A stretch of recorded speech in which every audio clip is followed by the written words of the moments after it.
My teen female, mom always told me that my dad left when he found out my mom was pregnant. When I was 2, my mom married a man with 3 kids, currently 21 male, 19 male, and nearly adult female. My stepdad was the only father figure I ever knew, and when I was younger, I wanted him to be my dad, but he never accepted me.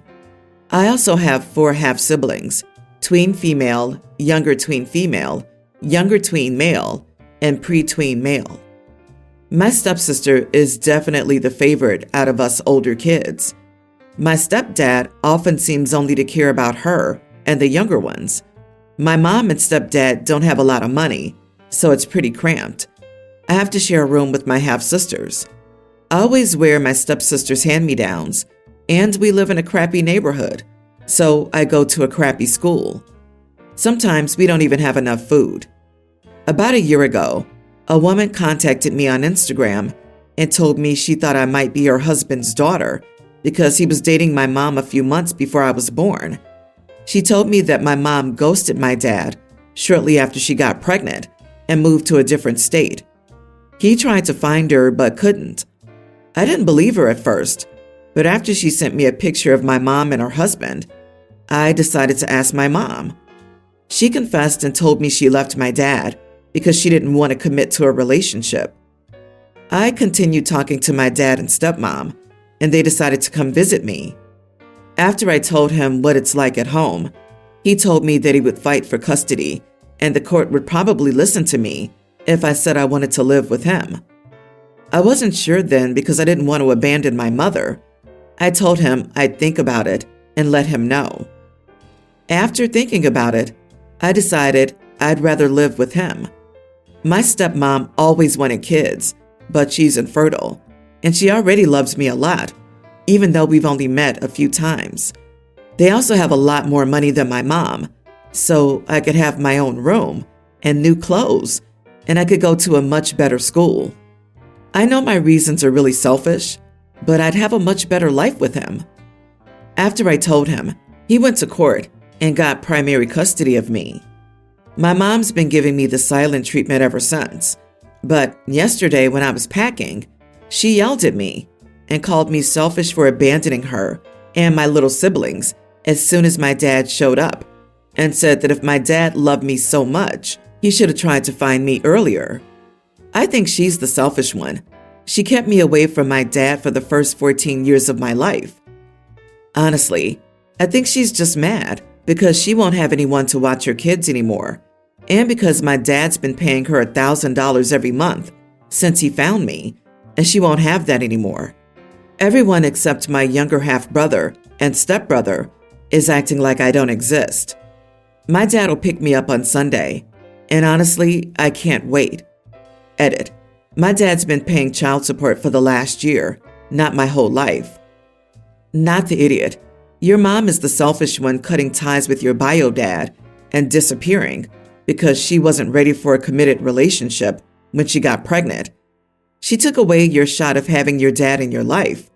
She stole you from your father and a relationship you never got to build. And it sounds like you feel neglected in your current living situation. Go and build a relationship with your birth father, and don't worry about what your step or half-siblings think. They're probably jealous because this whole thing sounds like some Cinderella story. She's afraid of commitment, but 2 years later, she's marrying a guy with 3 kids. Sounds like she found out how hard it was raising a kid alone and got over that fear real quick. Also, who wants to bet that bio dad wasn't as wealthy as he currently is when mom didn't want to commit to a relationship? I think you're right. Mom's angry that she's losing her live-in babysitter. I think she also has a bruised ego because you chose him instead of her. But what did she expect? She's been lying to you your entire life and has stuck you with a stepfather that doesn't care about you. Also, the court would have not given him primary custody without a good reason.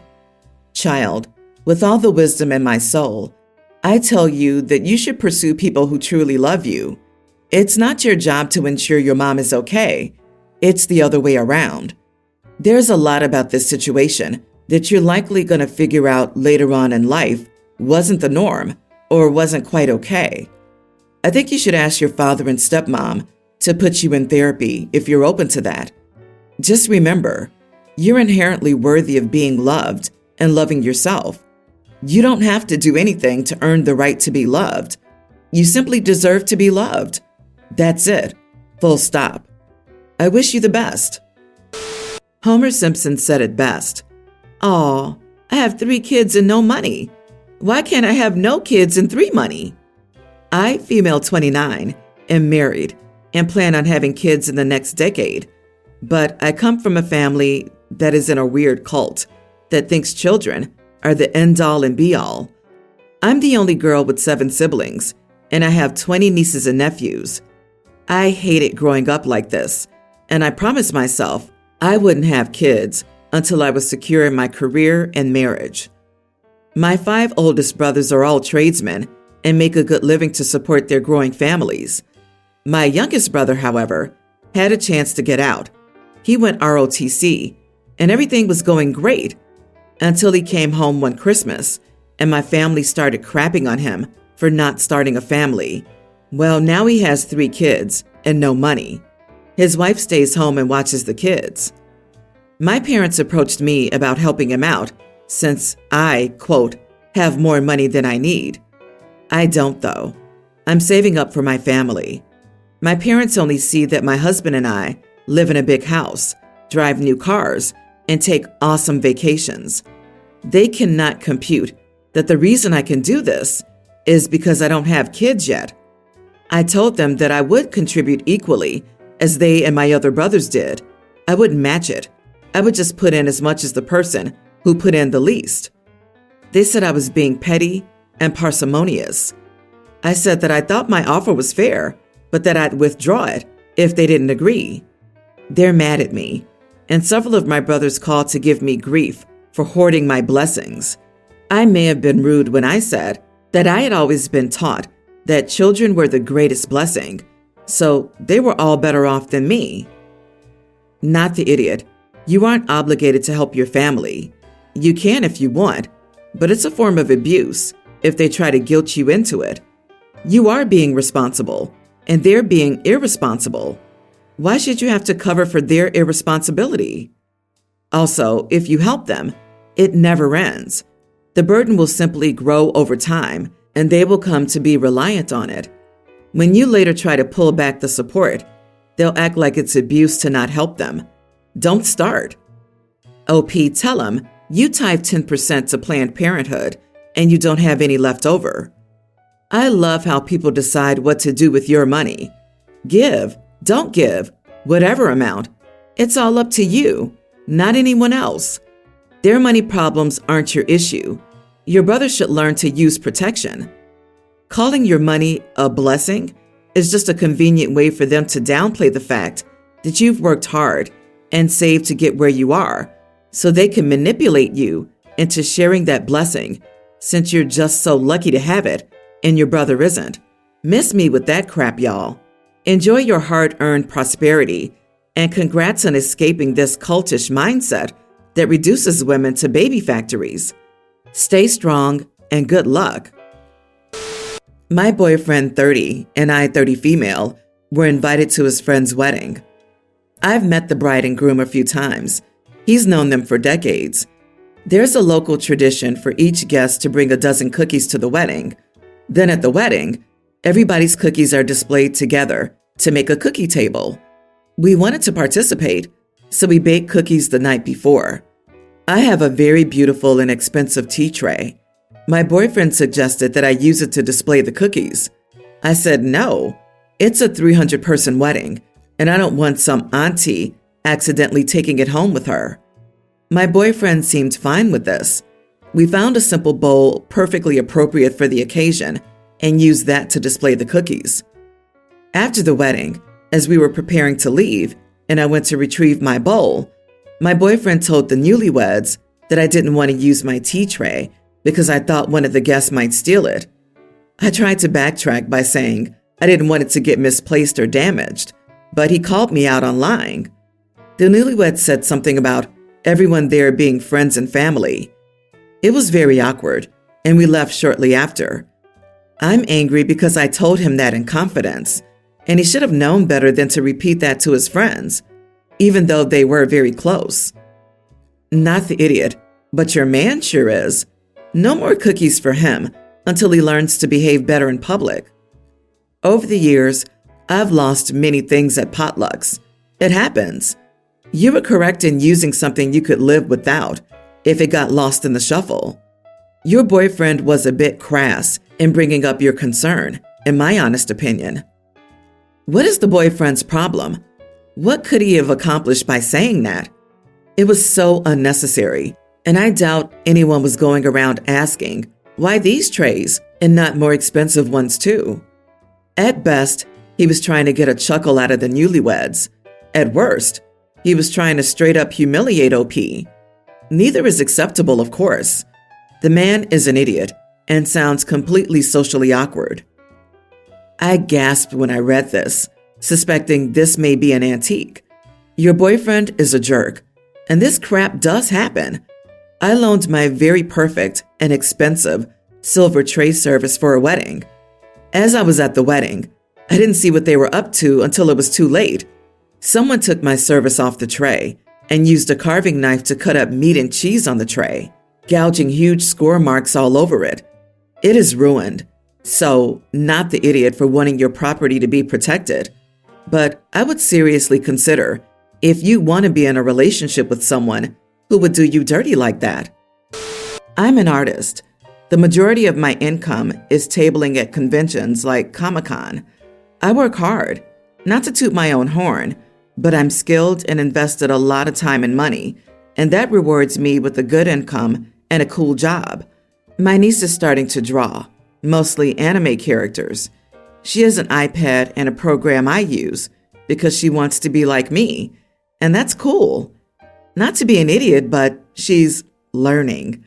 Don't get me wrong, she is better than most kids her age, and practice will help. I'm excited to see her improve, as she's only been doing it for a few months, but right now, it's lacking. If I didn't know her, I'd think it was bad. She's a kid, that's mean. Unfortunately, it's relevant. Scene, big convention, my biggest moneymaker, highest stress event on my calendar. Long days, long weekends, high cost, high reward. My niece loves anime, so the family's going too. The week before I get a call, they've made prints of my niece's art and want to put them on my table. I said they could have a little space. On day one, they left her with me to be a little helper. She stood in front of my table, directing people to her prints. I lost a lot of sales. People wanted to look at her art and coo at the adorable child, but that resulted in people blocking my table. On day two, I said I wouldn't babysit. I had a table to run. Her parents stayed. Much worse. They blocked the table and accosted anyone who came up, interrupting people buying from me to talk about my niece. I was stressed and tired. I'm ashamed I barely stood up for myself. Every time I tried, I was told off. I had a panic attack all Saturday as my aunt and uncle grabbed away potential customers. On day 3, they left. My niece was overwhelmed. Her parents were mad at me. Day 3 was slow, but I made the most money. So yeah, glad they weren't there. Usually I make 3 months of rent at this con. Footfall and hype were high. I barely broke even. Part of the issue is there's no way she would get into these conventions alone, and most of the ones I attend require a portfolio to apply, and she definitely wouldn't qualify, so they just can't get her own table. But they want to bring her to the next one, take more table space, more merch. She sold a dozen prints, and I'm proud of her for that, but these events can cost thousands, and I can't afford to finance her. I put my foot down. If this was another job, you couldn't force a take your niece to work day, but because art is a hobby, they've pushed the boundary. They argue I should be a role model, that I'm jealous of the attention, I'm afraid of the competition, I'm selfish for thinking I'm better, etc. I got angry and said, yes, my art is better. It's my income. It's good enough to sell. They said she needed me, as she wouldn't be accepted if she applied to cons herself. I said there was a reason for that. It was mean, but also literally true. This is my job. I won't compromise it. So get a real job. She could do art fairs, easier stuff. I offered to take her to a small event, but that enraged them. How dare I gatekeep? I'm not her parents' ticket to her fame and fortune. They bring up my follower count and think I should leverage it for her benefit too, but that puts a major dip in my engagement. Family thinks I'm the idiot. Am I? Not the idiot. It's your income. If you can't survive, you're no inspiration to anyone. Let them set up and pay for her own table and experience the boring side of the industry.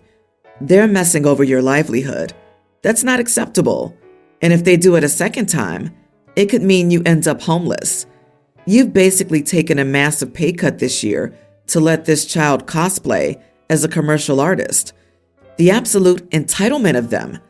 They can book and pay for their own table. They can learn the real cost of selling. Honestly, I'd send them a bill for half the cost of the table. Stop trying to cling to these relationships. Your sister is awful. Her husband is awful. And that kid isn't going to turn out well either. Go ahead and make them angry. They don't want to accept that you had to work your way up. So your niece will have to as well, as her art improves. OP, learn to grow a spine. You gave up 2 days of earning because you didn't stand up for yourself. Even posting here, if you're the bad guy in this situation, is weak. You couldn't tell a kid on the first day to sit down and get out of the way. You just let her stand there, presenting her artwork for the entire day. As soon as you saw you lost your first potential customer, you should have done something. You don't have to insult your niece at all. Just draw the line that this is your job. You don't have to justify your job. Don't invite them to the next one. If they show up and won't listen, then call security to remove them from your table so they get the message. My parents adopted my older brother, 35, when he was 12, and when he was 19, they had me, female teen. My parents loved my brother and gave him a very good life. However, they love me more, which is natural, considering they raised me my whole life while they met him when he was much older. My brother loved to pretend they were some kind of monsters, and he was such a helpless victim. He will tell you a dramatic story about how his curfew was 10 when he was a teenager, while mine is 11, or how he got a second-handed car and I got a new one. Yesterday he was over, and I asked Dad if I could go shopping with my friends and asked him to give me some money, and he said okay. My brother said, "What? Just like that? You never gave me money this easily. She's the favorite, isn't she?" I finally snapped and told him, "Yes, I am. Get over it already. You are an adult. You have a child. Why can't you be grateful for the life you had instead of acting like a jealous kid?" He got so mad and called me an idiot and left. This is Rich. You're blind to his feelings because you benefited from being the favorite. You are the idiot and a prime example of what a spoiled brat sounds like. You seriously lack empathy for saying that to him and not seeing how much of an idiot you are here. How horrible of you. And nothing you said makes you the favorite. It makes you the youngest child, and your parents have had time to get more financially stable, so you've had more financial advantages than he did. Also, first children are usually treated more strictly than the ones who follow. Parents can relax. You should apologize for what you said, and I hope your parents heard and take appropriate action. I'm a younger child, so I would be in your shoes, but frankly, I would never say something out of malicious intent like that to my siblings. Yeah, we joke about it, but that's it, a joke. I feel like you're holding not being adopted over his head, like you're better or something. You really need to reevaluate how you treat him. It doesn't even matter that he's 35. He's still your brother. And treating him that way will not get you anywhere, except for cut off. I hope you mature into a kinder person than you demonstrate here.